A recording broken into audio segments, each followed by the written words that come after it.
Oi pessoal, tudo bem com vocês? Na aula passada nós estudamos sobre o início da histologia vegetal com os meristemas, certo?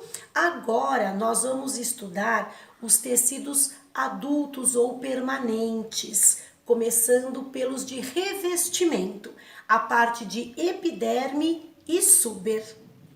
Revestindo os vegetais, há tecidos que fornecem proteção e, no caso das plantas terrestres, evitam a perda excessiva de água. Esses tecidos são a epiderme e o suber. Originada da protoderme, a epiderme reveste as folhas e as partes jovens do caule da raiz das plantas lenhosas e todo o corpo das herbáceas. É formada por uma camada de células vivas, sem clorofila, que apresentam na face externa uma cobertura chamada cutícula, constituída por um lipídio impermeável, a cutina, que impede a evaporação da água. A cutícula da carnaubeira, uma palmeira brasileira, produz uma cera, a cera de carnaúba, que é usada industrialmente na produção de protetores de móveis e na pintura de carros. Na raiz, a epiderme não apresenta cutina e suas células formam prolongamentos, os pelos absorventes ou radiculares, que aumentam a superfície de absorção de água e sais minerais. Em alguns vegetais, as células da epiderme emitem projeções, são os pelos ou tricomas, que podem ter funções variadas. Observem aqui uma planta com o caule revestido de tricomas ou pelos. Em plantas de clima seco, formam um emaranhado na superfície da folha, que ajuda a reter umidade e dificulta a perda de água por transpiração, que é a saída de água na forma de vapor. Em plantas como o algodão, funcionam como uma espécie de paraquedas e facilitam o transporte da semente pelo vento. No caso da urtiga, contém um líquido urticante que defende a planta contra os animais. Em outras, como a roseira, a epiderme forma saliências pontiagudas, chamadas de acúlios, como vocês podem ver na imagem. São semelhantes aos espinhos de outras plantas. Ambos têm a função de defesa, mas os espinhos são ramos atrofiados do caule, como no caso do limoeiro, ou folhas modificadas, como no caso do cacto.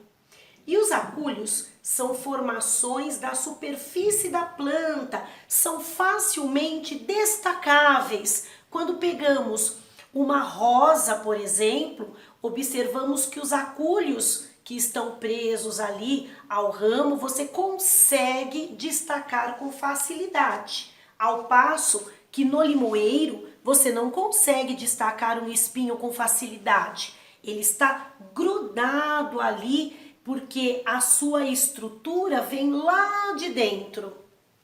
As papilas são saliências em forma de cones muito pequenininhas, minúsculas, que dão aspecto aveludado, sedoso às pétalas de muitas flores. As células papilosas também estão presentes no estigma da flor, atuando para aderir e reconhecer os grãos de pólen, facilitando aí o processo de polinização.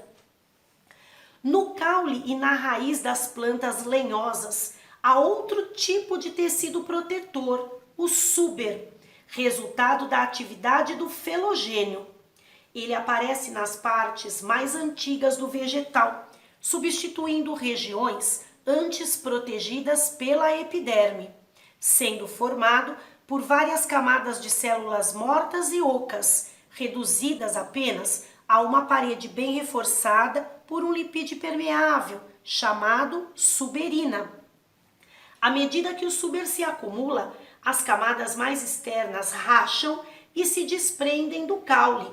Essas partes que se soltam são chamadas ritidomas. Observem aqui na imagem o ritidoma, né, se desprendendo da árvore. São esses fragmentos que se partem e saem. Além de proteger contra a evaporação, esse tecido atua como isolante térmico, defendendo as partes mais internas e delicadas do caule e da raiz. A cortiça é obtida do suber, extraído de plantas, em que ele aparece muito desenvolvido, como o sobreiro, espécie de árvore natural das regiões próximas ao mar Mediterrâneo. Embora reduza a perda de água pela transpiração, a cutina também dificulta a passagem de gás carbônico e oxigênio pela folha. Assim, a entrada e a saída desses gases são garantidas pelos estômatos, estruturas existentes na epiderme formadas por um par de células estomáticas ou células guarda. São clorofiladas e delimitam uma abertura chamada ostíolo, pela qual passa o ar. Em volta dessas células aparecem as células anexas, que não possuem clorofila. Observem aqui no esquema os estômatos da superfície de uma folha. Além de permitir as trocas gasosas entre a planta e o ambiente, facilitando a fotossíntese e a respiração, os estômatos podem se fechar sempre que a perda de água por transpiração ameaçar a sobrevivência da planta. Nessa situação, as células estomáticas também perdem água e murcham, fechando o ostíolo. Entretanto, os estômatos também reagem à luz, abrindo quando iluminados e fechando na escuridão. Esse mecanismo permite a entrada de gás carbônico nos momentos em que a planta pode realizar fotossíntese.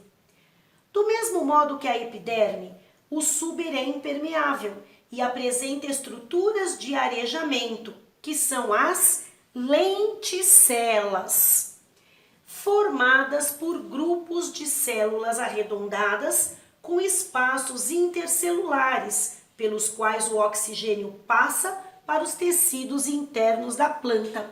Observem aqui na foto as lenticelas no tecido suberoso do caule de uma árvore. Bem, terminamos aqui a parte que fala sobre os tecidos de revestimento.